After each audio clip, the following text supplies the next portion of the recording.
Let's do it.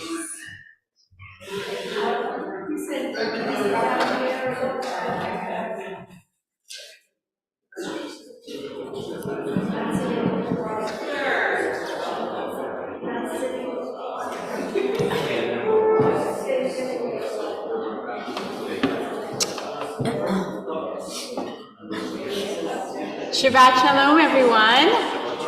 Oh, it is wonderful to look out and see all your beautiful faces. Really, it's just wonderful. So welcome to B'nai Israel. Welcome if you're joining us online. And we're in for a treat tonight because we're going to welcome Shabbat with the lovely sounds of Margie's flute. And we have our we are going to have our Michaela choir join from time to time, as much as they can, as much as they will. And I want everybody else to sing too. Their job is to sing so that everybody else joins in and sings too. It makes the celebration so much more. So let us welcome Shabbat with Yidid Nefesh on page 128 in your prayer books, which you will find under your seat or under the seat in front of you.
Shabbat Shalom, and again, welcome. Linda and I welcome you. We're so glad you're here worshiping with us, and we recognize as well our first selectman, Jeff Manville, who joins us this evening.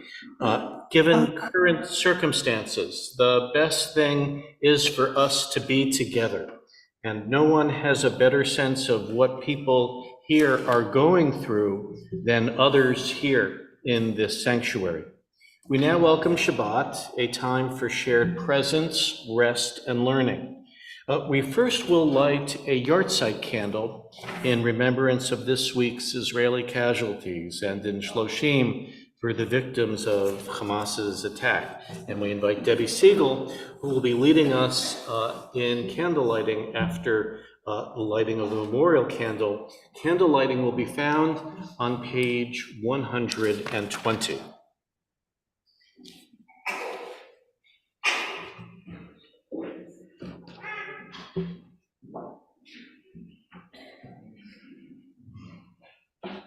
As these Shabbat candles give light to all who behold them, so may we, by our lives, give light to all who behold us. As their brightness reminds us of the generations of Israel who have kindled light, so may we, in our own day, be among those who kindle light.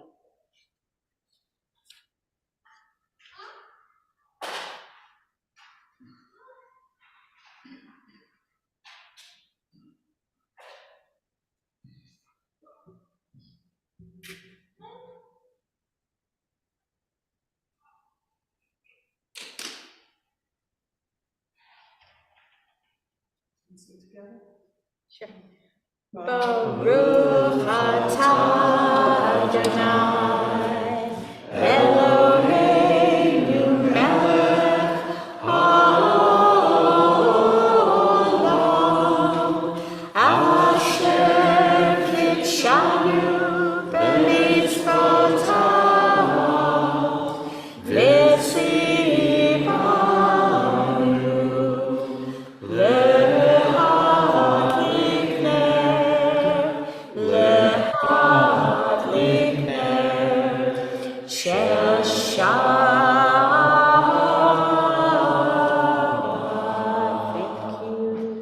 Thank you, Debbie. We turn to page 138, page 138 for Lecha Dodi as we continue to welcome Shabbat. We'll be singing this evening the first, the second, and then on page 139, the 9th verse of Lecha Dodi. Lecha Dodi likrat kala, b'nei Shabbat yikabela, Lecha Dodi likrat kala, b'nei Shabbat yikabela, Lecha Dodi likrat kala, b'nei Shabbat yikabela, Lecha Dodi likrat kala, b'nei Shabbat yikabela, Shamor v'zachor v'dibur echad, Hishmiyanu bel hamichad, Adonai echad u'shemo echad, L'shemo tiferet v'litilah, Lecha Dodi likrat kala, b'nei Shabbat yikabela, Lecha Dodi likrat kala, b'nei Shabbat yikabela, likrat Shabbat lechuven echad, Mekor habracha, Rosh Mikedem Nesucha, Sof Maaseh b'machshava tehila, Lecha Dodi likrat kala, b'nei Shabbat yikabela, Lecha Dodi likrat kala, b'nei Shabbat yikabela. Bo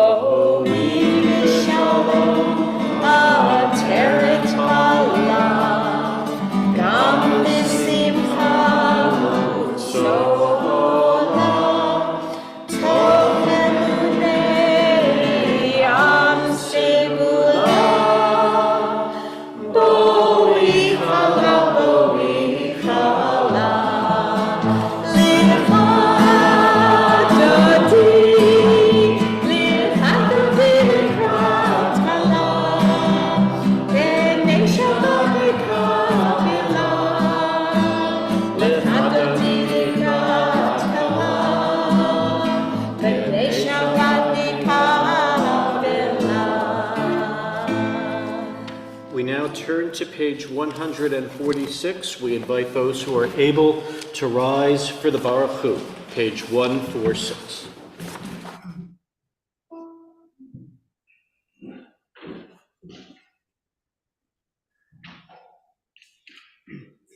Baruch Hu et Adonai HaMevorach. Baruch Adonai HaMevorach le'olam va'ed. Baruch Adonai HaMevorach le'olam va'ed. I read on the bottom of page 148, Blessed are you, Adonai, who brings on evening. Baruch atah Adonai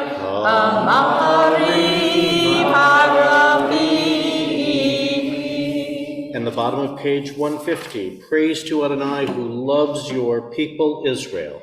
Baruch atah Adonai, Ohev amo Yisrael.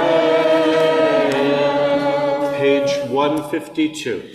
Shema Yisrael, Adonai Eloheinu, Adonai Echad. Baruch Shem Kevod Malchuto Le'olam Va'ed. Please be seated. The Ve'ahavta will be found on page 154. Ve'ahavta et Adonai Elohecha b'chol levavecha u'b'chol nafshecha u'b'chol me'odecha v'hayu advarim ha'ele asher anochi mitzavecha hayom alevavecha v'shinatam levanecha v'dibartam v'shivtecha b'beitecha u'vleftecha b'derech u'shokbecha u'v'kumecha u'kshartam le'ot al yodecha v'hayu letotafot b'einecha u'chtatam al mizuzot beitecha u'visharecha למען תזכרו ועשיתם את כל מצוותיי והייתם קדושים לאלוהיכם. אני אדוני אלוהיכם אשר הוצאתי אתכם מארץ מצרים להיות לכם אלוהים. אני אדוני אלוהיכם. And that I read on page 156. When your children witnessed your dominance, they praised your name in gratitude, and they accepted your sovereignty. Moses, Miriam, and all Israel sang to you together, lifting their voices joyously. Mi Chamocha will be found page 158.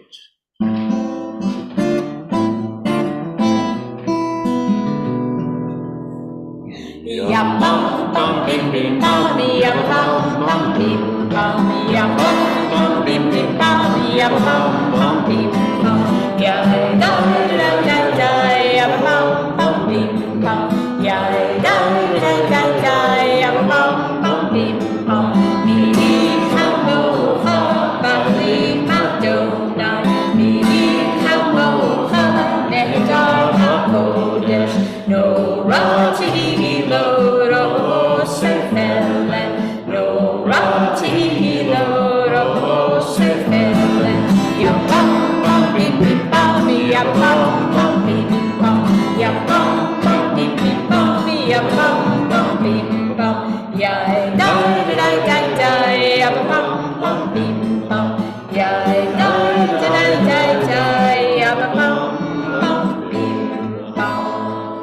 Praised are you, Adonai, for redeeming Israel. Baruch atah Adonai, Ga'al Yisrael.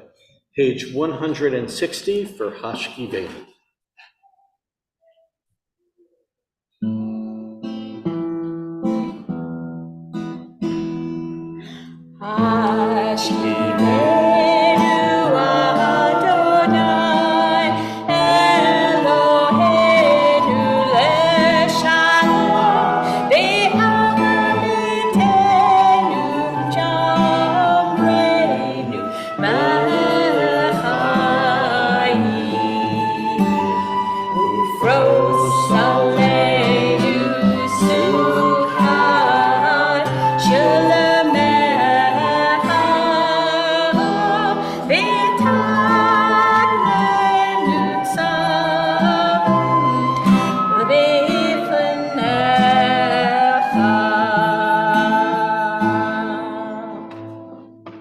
Blessed are you, Adonai, guardian of Israel, whose shelter of peace is spread over us, over all your people Israel, and over Jerusalem. On page 162, our prayer for Shabbat, Yismechu.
We now turn to page 164. We invite those who are able to rise for the tefillah.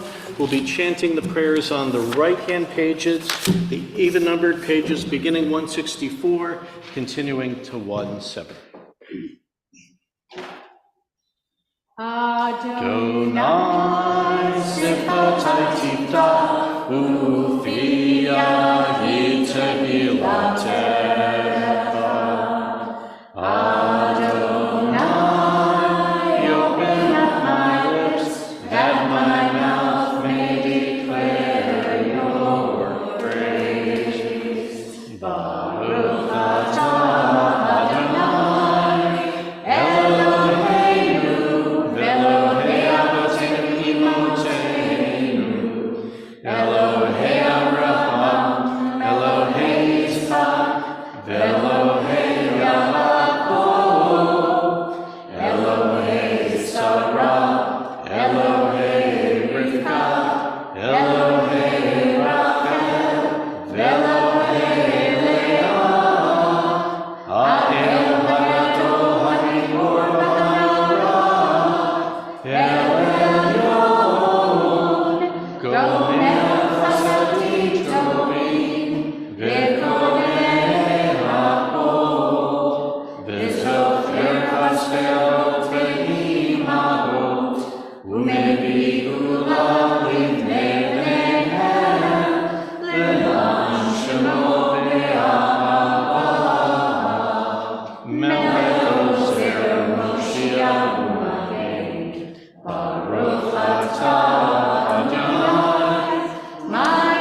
Your name is holy, and those who are holy praise you every day. Blessed are you, Adonai, the holy God. Baruch atah Adonai,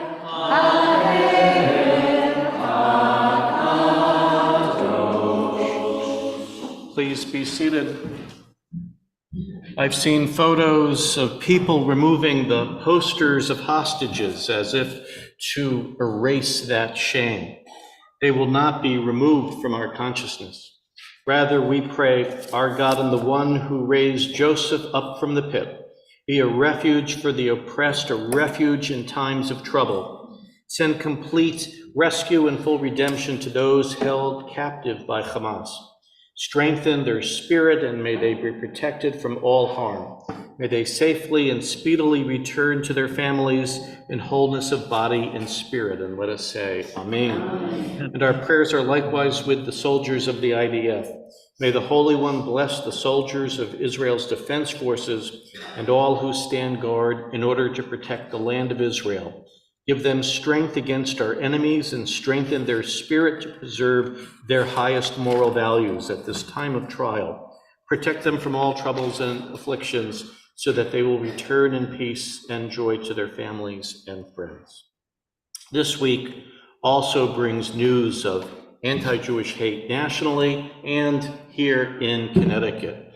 In these uncertain and difficult days, may we find strength in our solidarity with our people. May we be agents of shalom, working for a better time for the people Israel and for all peoples of goodwill.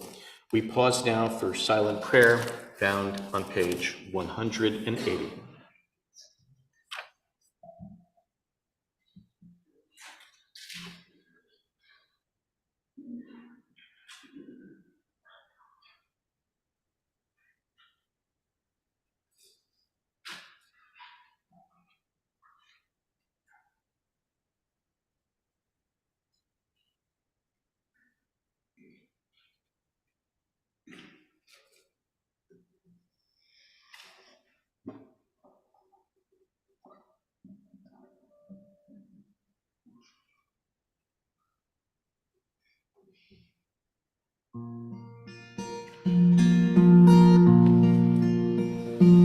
Oh, say shalom, shalom, b'mama. Booyah, say shalom aleinu. Ve'yakol Yisrael, ve'yimu amen. Oh, say shalom, shalom b'mama.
Our prayer for healing it'll be the last line, which you will see on page 625. And as we offer this blessing for healing this Shabbat, we're mindful of Phil Feynman and Alex Greenberg. There are those for whom we pray privately, including people over the world. For those in our sanctuary, please share aloud the names of people for whom we likewise publicly pray this Shabbat. Mary Vandos from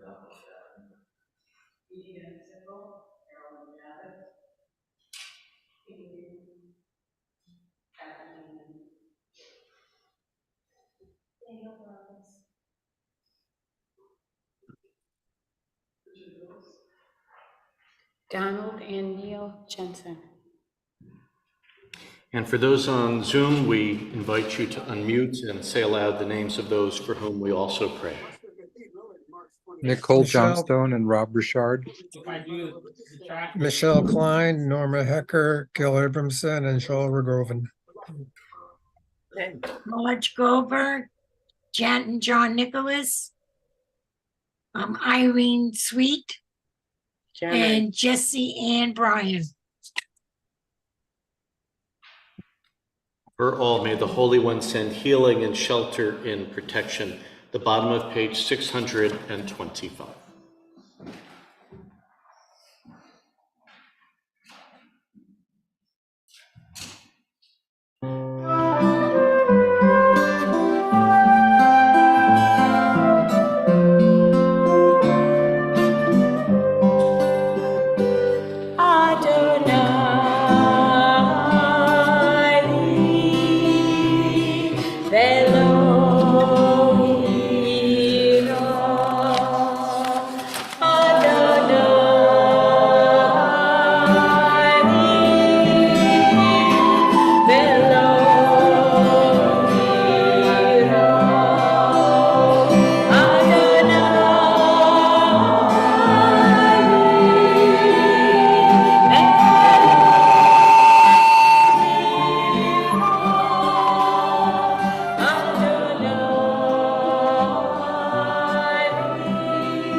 Translation, God is with me, I will not fear. Tonight's topic is, what is this war about and how it affects us? Our goal is to process together amongst people who care and to educate. Our opinion should be informed with an understanding of history and context. And before opening up the conversation, I'd like to offer some background and to state the obvious. Israel is at war, and the consequences extend beyond Israel's borders. Hamas, the terror group that has run Gaza for the last 16 years, sent 3,500 combatants across the border. They murdered more than 1,400 babies, children, women, and men. Some 240 hostages have been abducted, including 32 children. Civilians were deliberately subjected to barbaric atrocities. Many good people condemn the action. Many good people here, the Board of Selectmen did. But many people did not, particularly in elite institutions. Instead, they equivocated and they turned the blame on Israel. Hamas is a terror organization. It openly kidnaps, uses its own citizens as human shields, and diverts aid given to Palestinians for its military purposes. Its apologists downplay its promises to perpetrate more massacres. An irony is that much of Hamas's support is found among progressive circles, notwithstanding Hamas's illiberalism, persecution of homosexuals, and the like. There's also a mistaken view that Israelis are settler colonialists. But like many big lies, it's said so often, it's just believed. Most Jews in Israel are themselves the descendants of refugees kicked out of their homes in the Middle East.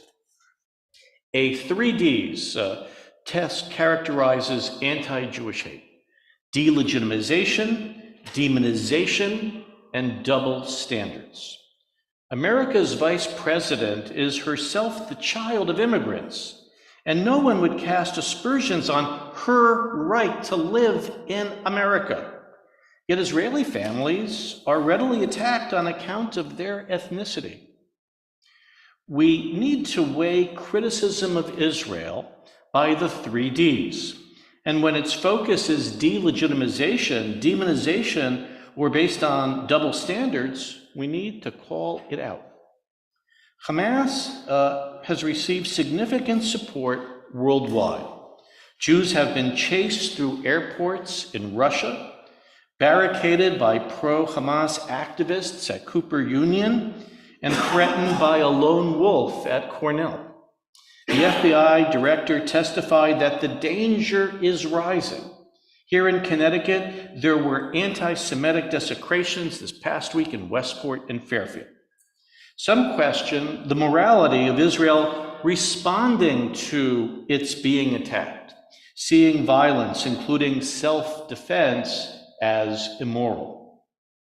These people would leave the Israeli population to the tender mercies of extremists whom have vowed to annihilate them. Given our history and the Holocaust, that's untenable. It's also moral blindness to not differentiate between a democratic nation defending its people and a sadistic terror group.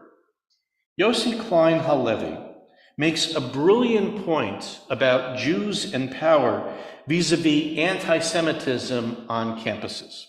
Some progressives see power as inherently evil, and when Jews have power and exercise it, we embody evil. And it also leads to dissonance. They pull down posters of Jewish children as hostages because it doesn't comport to the view of the Jew as all-powerful.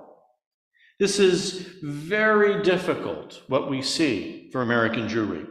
We arrived as a community. We were accepted first in academia, who now we feel seek to repudiate us. Some will question Israel's tactical actions on how it might best defend itself. One thing is certain: the vast majority of Israelis themselves are together in wanting to prosecute this war, notwithstanding the likelihood for prolonged pain for all. So what is this war about? Israel is responding to a genocidal threat it can't abide on its southern border. Israel seeks a return of its citizens held hostage. Israel seeks to restore deterrence from Hamas and other would-be aggressors, notably Hezbollah in Lebanon and Iran, their sponsor. It does so for while Israeli occupation drives Palestinians to terrorism, the reverse is no less true. Terrorism has reinforced the occupation. War is terrible, and Hamas's strategy is to have Israel vilified. It takes advantage of anti-Israel bias. Think of the trust accorded to Hamas's explanation that a hospital in Gaza had been hit by an Israeli strike, instead of the thinking regarding the IDF and our own American intelligence agencies. This all affects us. What happens there spills over here. For example, moments after Israel was blamed for the attack on the hospital, this very synagogue received a harassing call.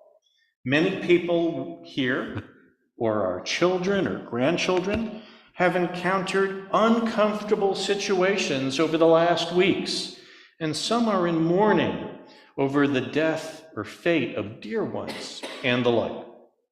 Our Jewish community does not conflate the government of Israel and its current coalition with the state of Israel and all its citizenry.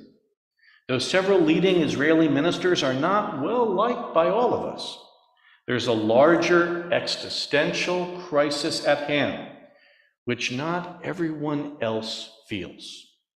And notwithstanding our many allies and bipartisan support in America, over the last number of weeks, American Jews and their dear ones have felt threatened, isolated, and less safe. And we see this in recent polling, where support for Israel is softening among liberals and the young. And in response, we're now hearing more Democratic politicians calling for Israel to limit its objectives. So how might we see things from a perspective of our Jewish texts? Well, first, one who is kind to the cruel will end up being cruel to the kind, says the Midrash. Maimonides adds on this, compassion towards the wicked is cruelty towards all beings. We're also taught we're not to ignore circumstance. Don't say peace when there is no peace, instructs the Bible. The doctrine of the rodef, there's a doctrine in Judaism of the pursuer, and it explains that when one is endeavoring to kill you, you have the right to take the pursuer's life first. And the Torah does not expect us to submit to armed aggression or passively be conquered. In some cases, wars are commanded. Yet we are not to lose our own humanity. The Exodus story at the center of Judaism celebrates freedom and security. Still, we are to feel compassion for the deaths of the innocent Egyptian firstborn.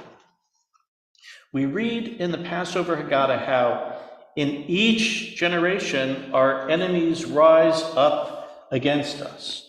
B'chol dor vador. That is our current circumstance. As we grapple with our response, may we do so first with humility, because we don't always know what will work. May we do so, as we've done this evening, with prayer, as throughout the ages, now is the time to unite in shared inspiration of what are our ultimate values and trust in the Rock of Israel. And tzedakah, in righteous giving.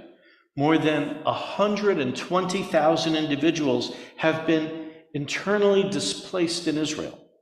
300,000 are serving in the military, making Israel's current army as large as America's current army. This is having a devastating effect on the entire country. And we recommend the Jewish National Fund, the Jewish Federations of North America through our local federation, the Friends of Israel Defense Forces, and the Jewish Agency for Israel as places for philanthropy. And there are links online. There's links on our webpage. There's pieces of paper distributed.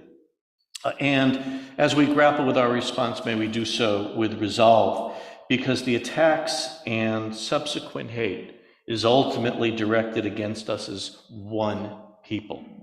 We must be steadfast and proud and open to ongoing learning and engagement. As Yossi Klein Halevi, I quoted him earlier, as he wrote last week, many Jews today feel as though we are living in a surreal but familiar reality. October 7th wasn't a response to the abuses of Jewish power. It was a reminder of the necessity of Jewish power. In a world in which genocidal enemies persist, powerlessness for the Jewish people is a sin. Now, we are fortunate to have an active Israel Advocacy Committee. Its chair, Dan Goodman, moderates tonight's conversation as we process together and further inform ourselves about the significance of this moment.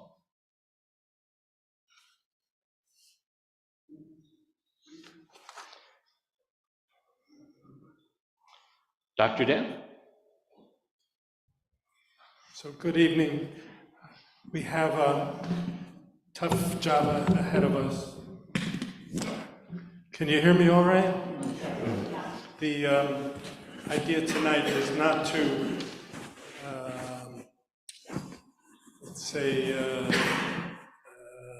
give speeches or polemics or try to convince anyone so much as to try to help each other process. And I want you to speak to each other. I'm going to keep disappearing, and it's very important that we understand that we're talking to each other. And there's at least a dozen people on Zoom as well. So when you speak, you need to chew on the mic, is the expression in the theater. And literally, you have to have the mic an inch from your mouth, or else people aren't going to hear you. And please, talk to each other, not to me. I want to start by thanking the Israel Advocacy Committee. We have some people here, and they're going to make some brief comments. If any of us here who aren't on the committee want to join, want to participate, please let me know after. And we have these little slips of paper with both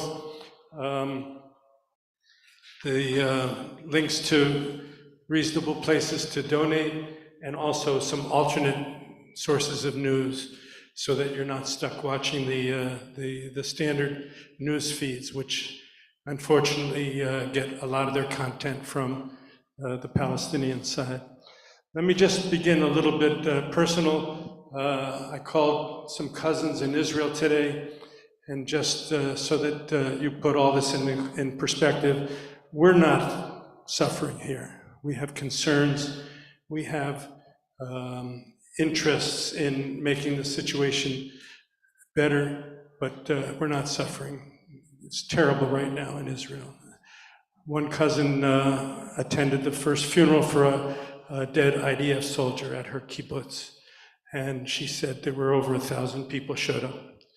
The other cousin is at a kibbutz with 1,000 residents. Right now, there's 500 more. 500 people have come displaced internally, both from the north on the Lebanese border and from the area adjacent to Gaza. So please, let's keep this all in perspective. But we're concerned, we're challenged, and we certainly have a lot of feelings around this. So Ruth Holt, I'm going to ask you to start. You have a few quick comments. Yes? No? A little later. She wants to save her fire. Barbara?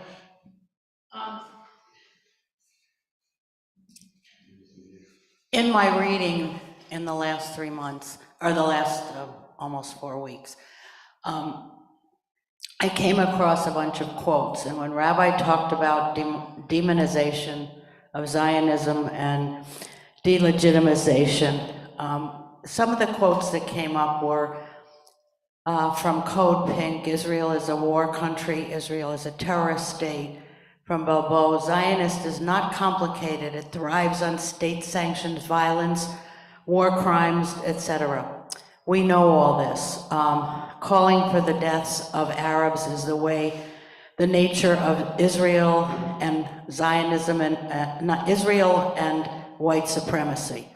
When Rabbi talked about delegitimization, I saw a quote that hit me that said, the purpose of this is the mainstream I can't say it, was to reposition anti-Zionism from radical margins to the mainstream of the Western world, and that scares me terribly. So our goal is to define the difference between the criticism of Israel and the delegitimization. And we have a list of things to do in terms of resources, but those words were powerful to me. Thank you, Barbara. Joel Abramson, you're up next. Joel is going to join us by Zoom.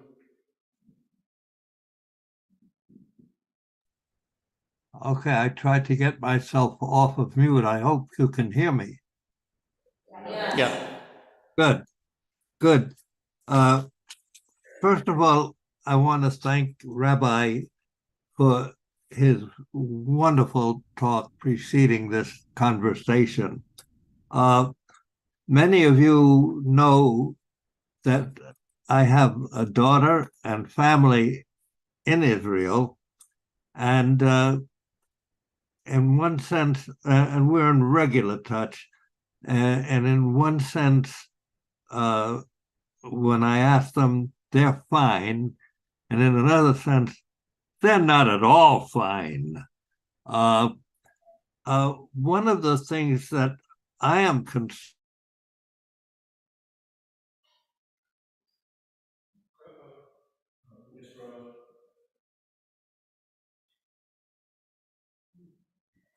Joel, I don't know if you could still hear us. You must have hit mute by accident. Oh, I think I'm okay. You're not hearing me? Yes, that's good. That's good now. Thank you. Okay, okay. We must not confuse the government of Israel with the state of Israel. There are many things about the government of Israel that I absolutely deplore. I find offensive, as do many people. But my love for the state of Israel is undiminished. It's stronger than ever. In a similar vein, I consider myself a patriotic and loyal American, but there are many things about my own government that I do not at all like, but it has nothing to do with my loyalty to my country. In the same vein, my love of Israel is just stronger than ever, especially in this hour of peril. Thank you, Joel. Thank you so much. Introduce one other member of the committee, Kathy Marks. Please stand up for a second. She said she doesn't want to speak, but maybe I can pressure her. What do you think?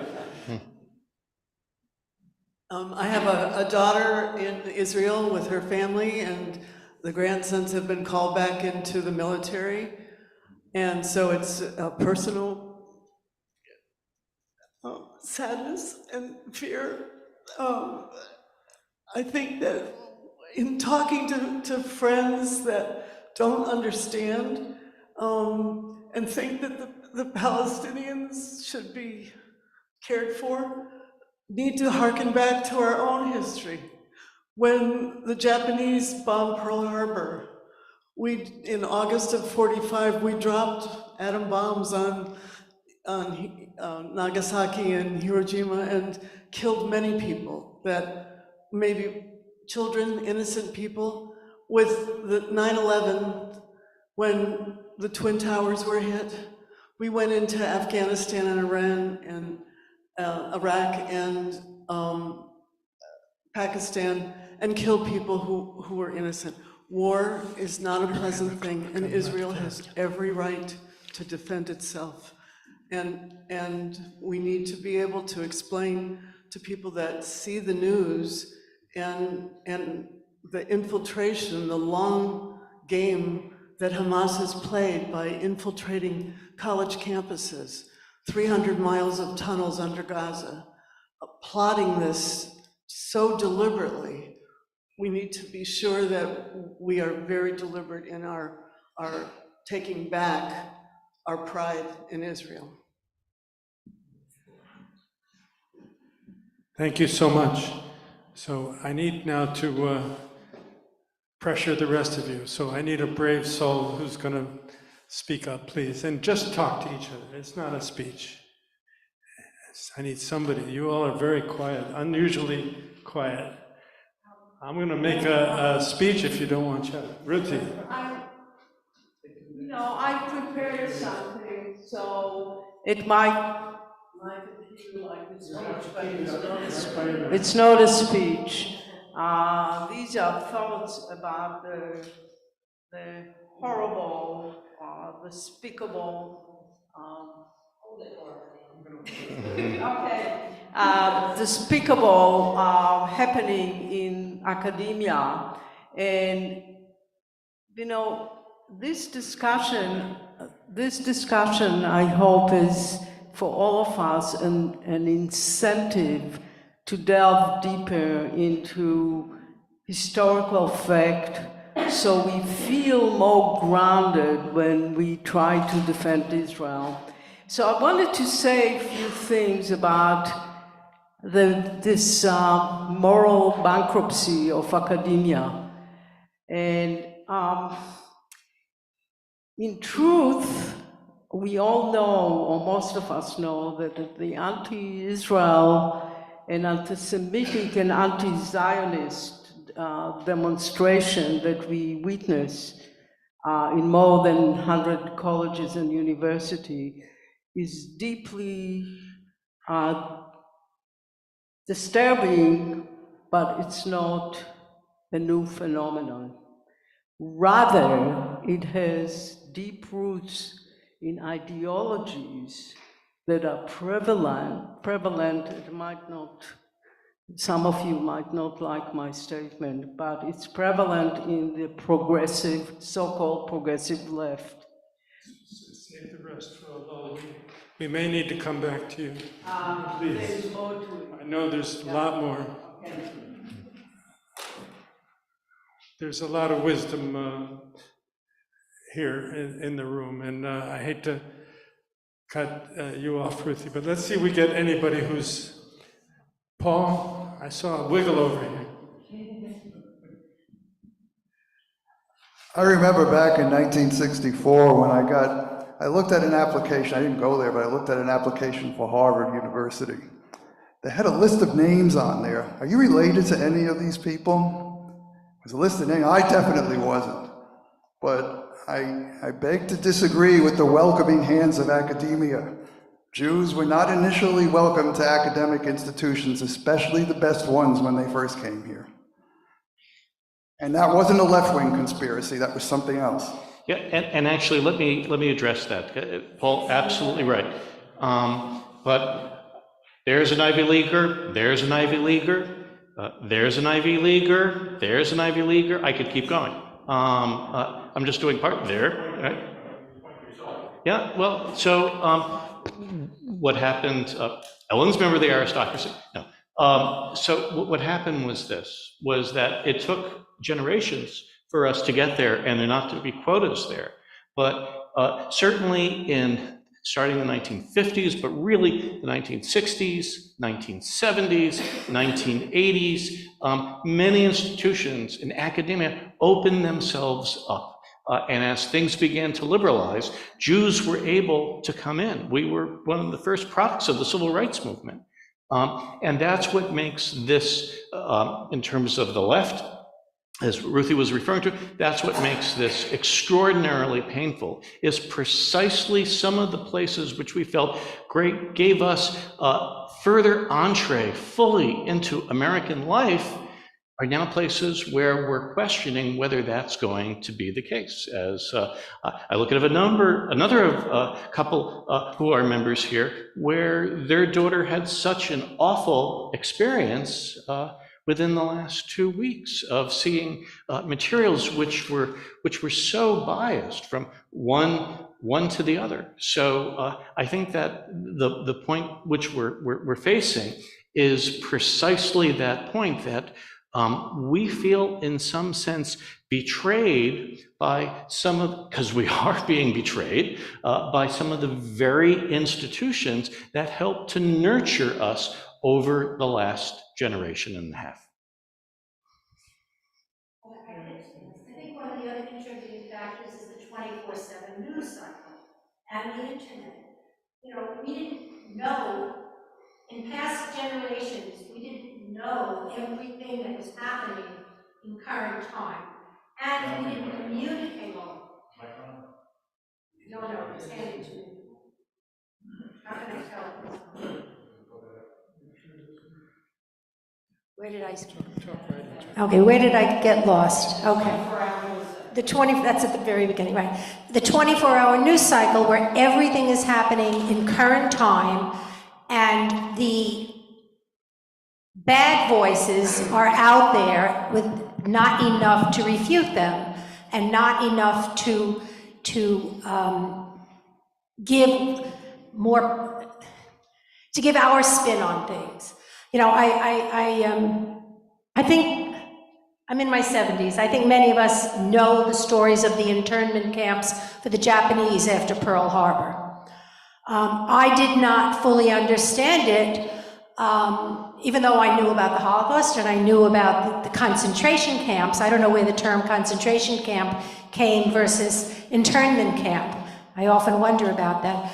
But we knew about, growing up, I knew about what had gone on in Germany and about the concentration camps. I did not know nearly as much about the internment camps until I met my daughter-in-law, whose grandparents, Japanese grandparents, born in this country, were moved from Maine to Oklahoma to a Japanese internment camp. I didn't know that until she told me, until I met some of her relatives. And what's happening now is happening now. We hear about it. Had I been alive then, and had we had the internet, and we had, like I say, the 24/7 news cycle, we would have known more and been able to process it. Now, it's being processed for us. I know I'm rambling, but I hope I made a point or two. No, very, very clear.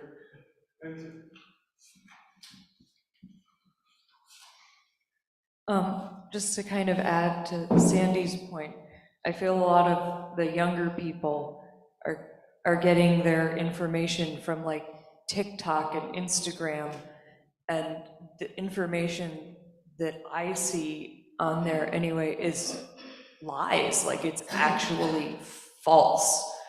And I mean, there's AI, like there's pictures that are being shown as news and they're not even real pictures.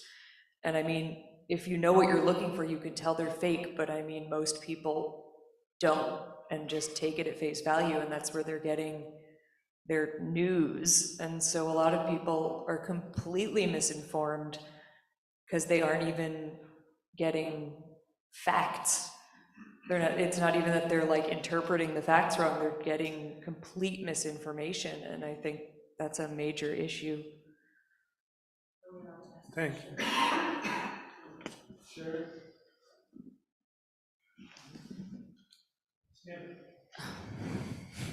I don't know if I want to stand. If you know me, you know I speak through emotion, and I am incredibly sad about everything that's happening and can't believe that I live in this world and can't believe that people are bringing children into this world. I find even friends are telling me that, you know, why is Israel not giving Palestine land? And you know, I have to tell them this war is not about land. This is about genocide and the killing and beheading of babies. Family members of mine are very, I've been wearing my Jewish star ever since. I wear it very proudly. I've been told you shouldn't be wearing that. You need to be afraid. And to be honest, I feel like now I've decided that if somebody wants to hurt me because I'm Jewish, then that's on them. But it's really, really, really scary. And all of this is just making me so, so sad. So again, I speak from emotion, and that's why I think we should be here to support and help one another through all this.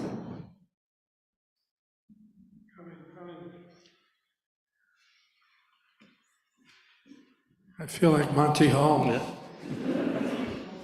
Also Jewish.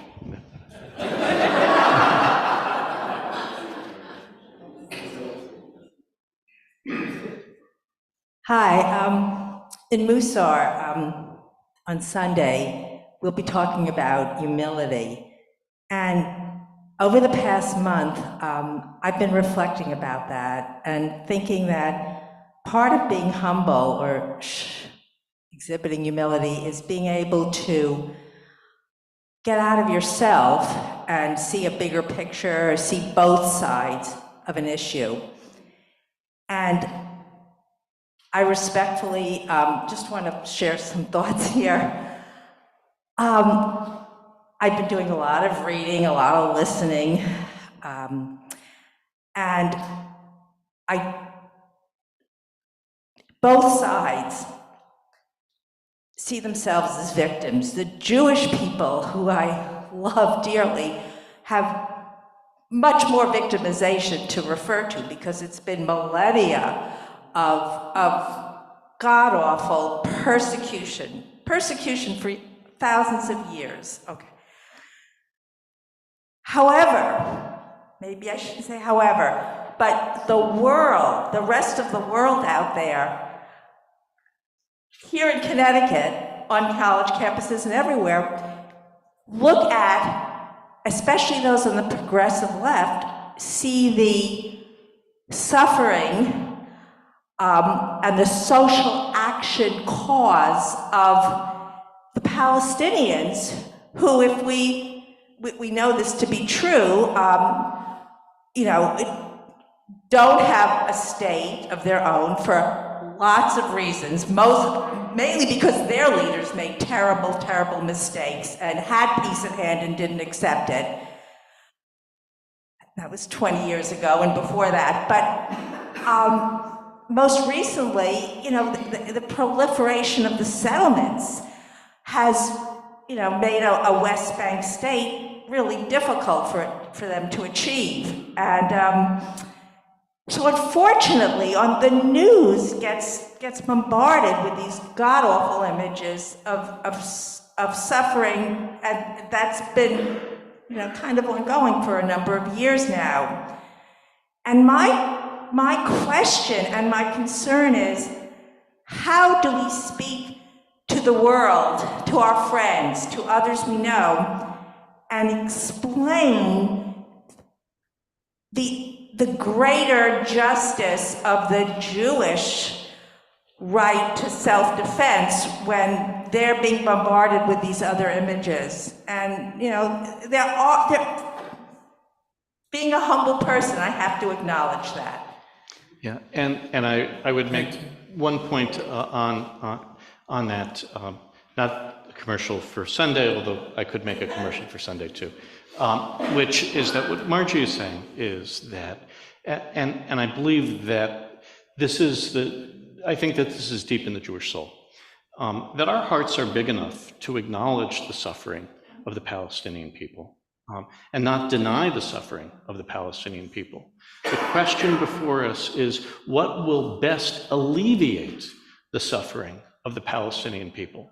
And for Israel not to be able to achieve the goal of ensuring its safety, there is, in that part of the world, that also creates even more pain ultimately for the Palestinian people too. Hello, I'm Brian. A little afraid I don't want to say the wrong thing, but I'm going to speak from my heart. I'm not Jewish. I'm actually a Christian man, but my heart, I felt compelled to come here because my heart is just broken for the Jewish people. I believe we all serve the same God, and that what we're seeing and what you're all saying is there's just so much ignorance. These people don't understand what they're saying. They don't understand the history. And I know that the God that we all serve, that we need to just pray, and I know and I trust that the power of that God and the light can heal our nation, can heal what the poor Jewish people are going through. And you see, I feel my heart's been broken because I went to Israel last year, and I really felt that walking the holy sites, as a Christian, seeing the holy sites was going to I was so focused on that. And I ended up putting on the list to go to Yad Vashem, the Holocaust Museum. And I think every single one of these kids and these professors and people, instead of seeing and hearing what they're seeing, should go on a tour and recognize the pain and the history of what Jewish people have had to endure.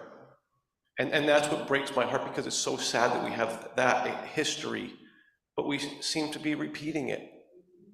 And when I was in Israel, I didn't anticipate to see all the tension, the Armenians, the Muslims, all the fighting. But the thing that was so clear to me is the Jewish people just want peace. I mean, they have a dome to protect them from weapons. Their weapons are being launched at them. The Jewish people are seeking peace and want peace. And so I guess my message to wrap this up is that I'm sorry for the ignorance of so many people that have come against a people with a history that just want peace, that are loving and don't deserve this. But I do, as you said, Rabbi, people of goodwill. It's not just Jewish people. I'm with you. People that I know are with you, and I think there's power in numbers. There's more people with you than without you. And we've got to focus on that, stick together and spread that kind of love.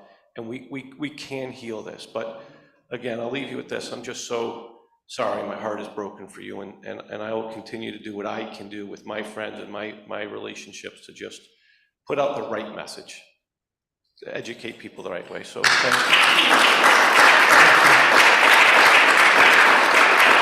Thank you, Brian, and thank you for joining us. Thank you very much. I think we have time for two more. I think Carrie, and then Lisa has a question. This is very quick, but as I was listening to everyone, thinking about Thanksgiving, thinking about sitting at the table with my family and thanking God for everything that we have, then I started to think about all the people in the United States, particularly, who will be celebrating Thanksgiving.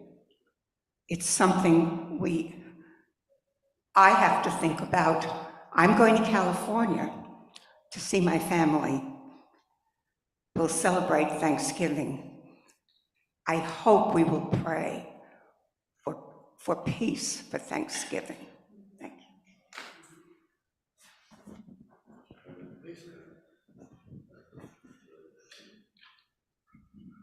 So I hope it's okay to ask a question. How do we answer the question of why doesn't Israel stop so there could be humanitarian aid? Because people look at, the Israelis, the IDF as barbarians, and we know that they're there just to defend themselves, and we know that they have the right and should have the right to defend themselves. But what are the talking points that we give when somebody says, but just stop, can't they just stop for a little bit so there could be humanitarian aid? I have two quick answers, and then there's probably better answers. Rockets continue to come into Israel from Gaza today. Okay, so the IDF is in there, they're bombing the heck out of them, et cetera, et cetera. They're still sending rockets. Why don't they stop? The second answer is, Hamas has tons and tons and tons of food, fuel, electricity generators. Why don't they take care of their own people? But it's an important question. And the idea of a pause tied to hostage release is really what the United States is asking. It's not asking for a blanket ceasefire or an arbitrary pause. It's a strategic offer to Hamas to release hostages. You were going to say more?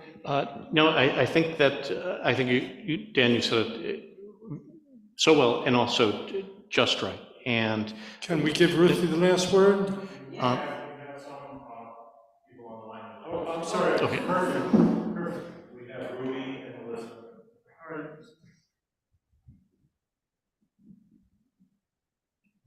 Ruby? Ruby? Yes, I'm unmuting. I just wanted to offer a suggestion to Lisa that here's a possible answer. There was a ceasefire up until October 7th when Hamas broke it. There was a ceasefire. And Israel has the right. And you don't address a political question with violence, with physical violence. And that's what Hamas did. They took a political question about the two-state solution and they addressed it with physical violence, and Israel has every right to defend themselves against physical violence. So I hope those two answers might help you when you're speaking to those people that are challenging you that way. Ruby, thank you. And Melissa? Melissa, please unmute. Hi, I just had some quick thoughts listening to everyone. And one is that something that I think would help all of us would be, as Lisa just said, like talking points. And I was wondering if maybe there was a way that we at the temple could develop sort of talking points that we could generate and, provide to congregants within our temple so that they had sort of ammunition so that when friends and people say things like Lisa just brought up of, why can't they stop so they can get humanitarian aid or any of the other things that people are saying, we have talking points to sort of say and to argue against that. And then the other question I had sort of for you, Rabbi and Dan, was, I think the woman who brought up, that a lot of the young people are getting their misinformation from TikTok and Instagram, that what are the Jewish organizations doing to create educational campaigns to really educate with the truth of the history of Israel and everything that's happened and the history of Hamas and how they are out for genocide and to kill all Jews, and that is their goal. And are there things we can do to help these Jewish organizations in that educational campaign? Melissa, thank you so much. Those are great points. Quick advertisement for point one, which is the IAC. We've just started what's going to be a weekly updates. The first one, the first independent one came out actually this afternoon. So that will be something to watch. The Federation has been putting out putting out materials as well. But the type of talking points which you're referring to really do require additional curating, I think, by us, by our IAC. With that, Ruthie, we're going to give you a very brief last word. Just more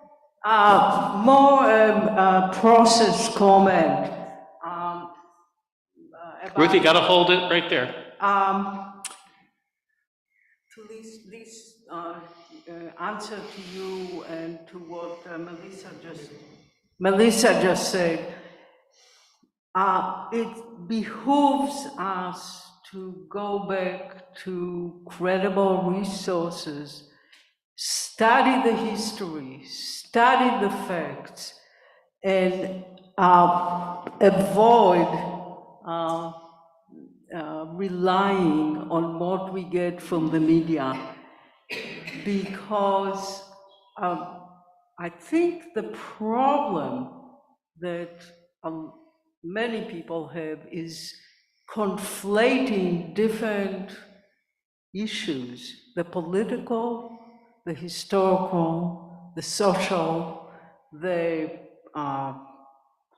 cultural, and just like people were mentioning, the difference between how we look at the government of Israel and at the people of Israel. So there's a lot of this important distinction in trying to think about what is going on. And it's very hard not to give in to emotion and make general judgment. So I really invite everybody, rely on available resources from here and study and try to understand what the history. Last sentence, every single attempt at making peace and having an arrangement with the Palestinian to allow for two-state solution was met with terrorism. So, Ruthie, thank you. And I thank everybody for participating, by actively listening, by sharing your thoughts with us. One more advertisement. What time is Thursday's program, November 9th? Yeah, so there's one other program, and this program is being organized in conjunction, B'nai Israel, as well as AIPAC, as well as the Federation. If you'd like to go, you have to RSVP to the Federation as soon as possible. And it's going to go from 5:30 to 8 this coming Thursday, and it's bringing AIPAC experts here to talk about what's happening in Washington and how we might be impactful in understanding what's happening in Washington. And as we know from reading the papers over the last few days, it's a bit crazy what is happening in Washington. And so to understand things that will be a very big program coming up. The Aleinu, as we begin our concluding prayers, page 586, we invite those who are able to rise for the Aleinu.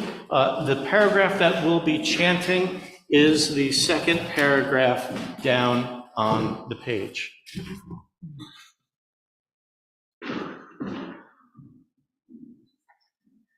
Aleinu l'shabeach la'adon ha'kol, la'teit gedula li'otzer breshit, shelo asanu k'yeh ha'ratzot, ve'lo osamanu k'mishpachot ha'adama, shelo sam chelkeinu kahem,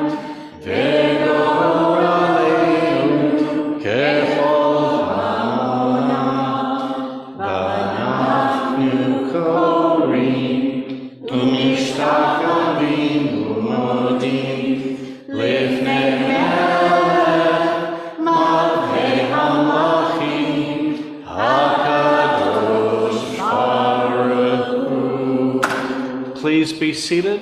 We continue singing the bottom of page 591.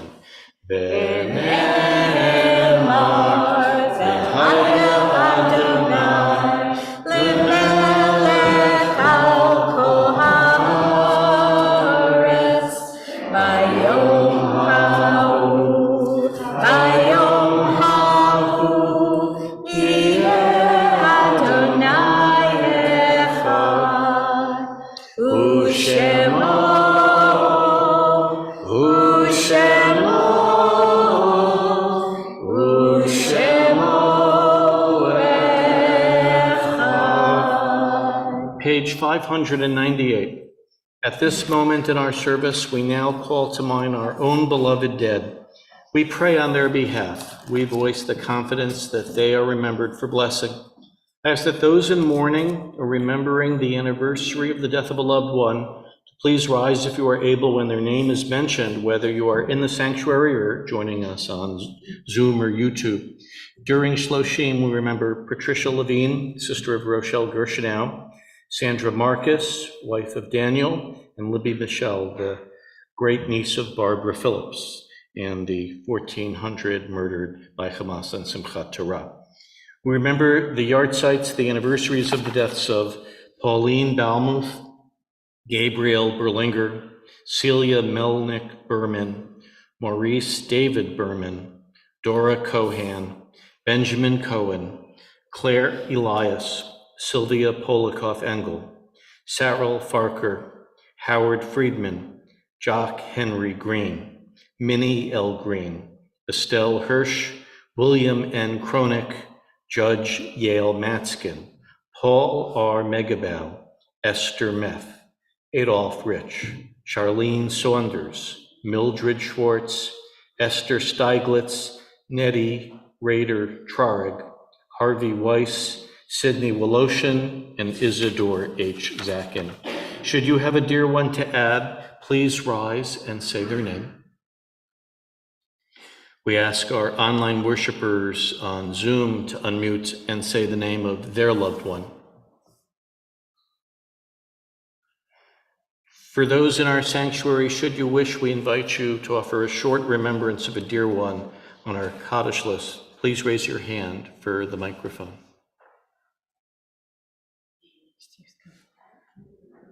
My mother is also on the list. I stood for my grandmother, but there are times that my mother and my grandmother fall during the same week. So I just want to make sure that Estelle Hirsch is also remembered because nobody stood for her tonight. We note on the secular calendar the yahrzeit of Israeli Prime Minister Yitzhak Rabin of blessed memory. He was a person of extraordinary bravery, intelligence, and distinction. Remember the IDF casualties killed defending the Jewish people this week. Remember the Ukrainian victims of Russia's invasion. And each Shabbat, we also mention 6 names amongst the 6 million murdered in the Holocaust, the Shoah. This week, we remember Clara Cantor, Berta Schwartz, Mara Schwartz, Paulina Schwartz, Gershon Reich, and Raphael Reich. In remembrance and solidarity, and on behalf of those for whom there is no one but us to say Kaddish, we now invite all to rise if you are able. Our prayer, page 598. Yitgadal v'yitgadash shemei Rabbah, v'alma divrach chirutei v'amlich malchutei, v'chaye echon v'yomei echod, v'chaye d'chol beit Yisrael, ba'agala v'zman kari v'imru amen. Yehei shemei Rabbah mavarach le'olam u'lalmei almaya. Yitbarach v'yishabach v'yitpa'ar v'yitromam v'yitnaseh v'yitadar v'yitaleh v'yitalal shmei d'kudusha b'rechu le'ela min kol birchata v'shirata tushbachata v'nechamata damiran b'alma v'imru amen.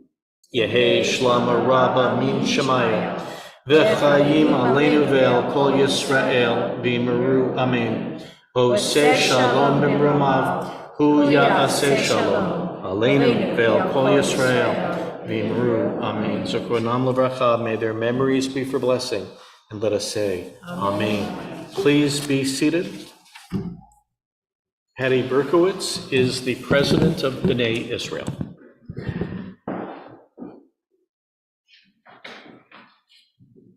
Good evening. Thank you so much for joining us this Shabbat in person or online. Your presence is treasured. Very special thank you tonight. There's quite a list. This was an amazing evening. Thank you so much to Rabbi, to Linda, and the beautiful voices of the choir members that are here and our accompanist.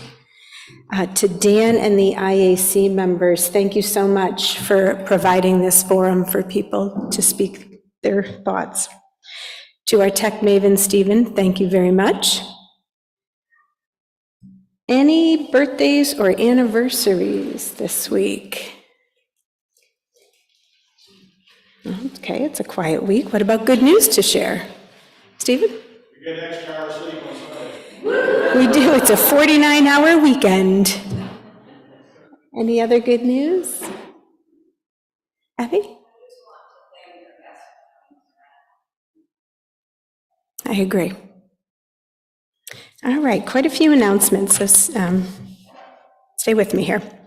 First, a very special thank you to Kathy Conti. There is a basket of blue ribbons out on the table outside in the gallery in support of Israel, so please help yourself to one on the way out. Tomorrow, November 4th, there will be Torah study at 10:30 in the morning in the Zoom room and online. Sunday, November 5th, religious school, 9:30 in the morning. Musar class, 9:30 in the morning in the Zoom room and on Zoom. Rabbi's Introduction to Judaism class will start at 10:45 in the morning in the library. The Federation program entitled Stop the Bleed will be here at 12:30 p.m. that afternoon. Tuesday, November 7th, Rabbi's Discussion Group will happen at 11 a.m. in the Zoom room or online.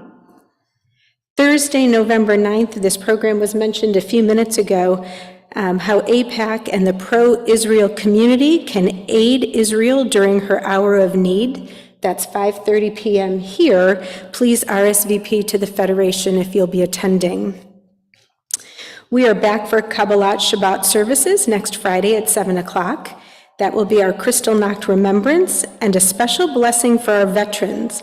Our 7th grade and choir will be participating. Mark your calendar. These dates are a little later in November. November 17th will be our Sisterhood Shabbat. And the next book group for Sisterhood will happen November 27th on Zoom. For those currently on Zoom, Rabbi will join to say hello about 15 minutes after the Motzi. Shabbat Shalom. Thank you, Patty. Hatikva, Israel's national anthem, page 678. We invite those who are able to rise.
Please be seated and please join Linda and me in our blessing over wine or juice. Baruch atah Adonai Eloheinu melech haolam borei peri hagafen. Baruch atah Adonai Eloheinu melech haolam.